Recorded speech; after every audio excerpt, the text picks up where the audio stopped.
Tell us what happened today, and then give us some of the background on a series of assassination attempts. Right, a series of botched and mildly successful attempts. None of these have created a big impact. They haven't led to a lot of loss of life or damage, but yet it's an unusual string, and today is the latest, where a few people apparently had bomb-making materials in an apartment that blew up on them, and then one took part of it outside and hit a taxi with it.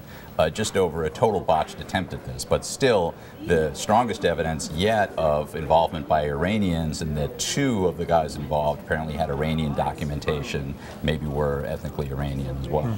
Have the Iranians said anything yet about this particular incident? No, generally they've denied any involvement in any of this.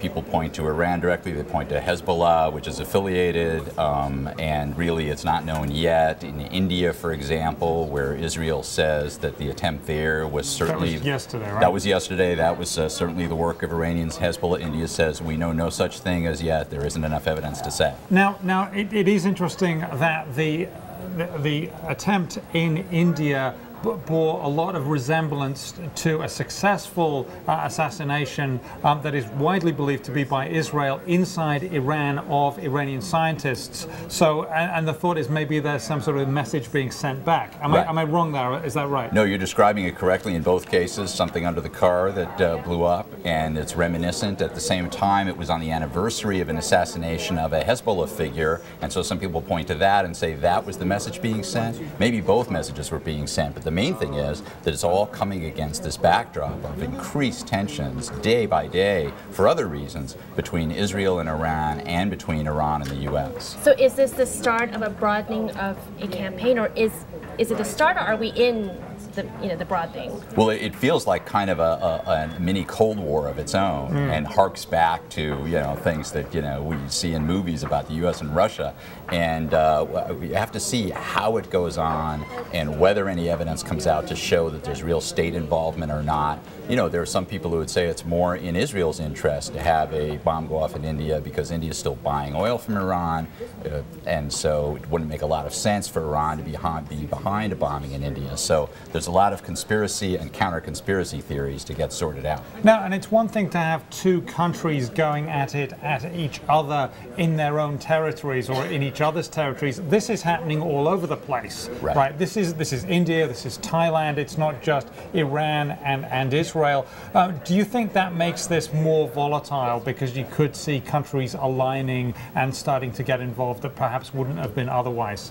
Yeah, I think they get drawn into it. I think that mostly what it says is that there are people ready to go with these kind of plots in a variety of countries, and that maybe above all is the message that's being sent, is that you mess with us and our friends, we've got people here, and here, and we can hit back, and that's what's been going on in a small way, but in a very scary way. Or in the case today, they can blow their own legs off. Well, yes, varying degrees of effectiveness. Okay. Yes, exactly. Sorry, you were about to say something. No, I was just making a face at the blowing the legs off. So I guess the one question on everyone's mind, and it has to be in government, in business, everywhere, is are Iran and Israel going to go to full-out war? I mean, maybe it'd just be an air war. It's clear to me that, Israel has nuclear bombs, as it is to everybody else. And what stands in the way of that? And what stands in the way of that happening? And the other thing is that they can't possibly win a ground war against Iran. Right. What stands in the way of that is calm heads prevailing. People may make their own mind up about how much faith they can place in that. Iran may be to the point of loading more enriched nuclear fuel than they ever have before into a reactor this week, as soon as tomorrow. There's word of that being the case. May or may not be true. All of this is provocative, but the U.S. does not, says that they do not want Israel to strike. If Israel did strike, it would make a total mess of things in the Middle East, even more so than you can say they are now. So yes, but this is exactly what it's legitimate to worry about.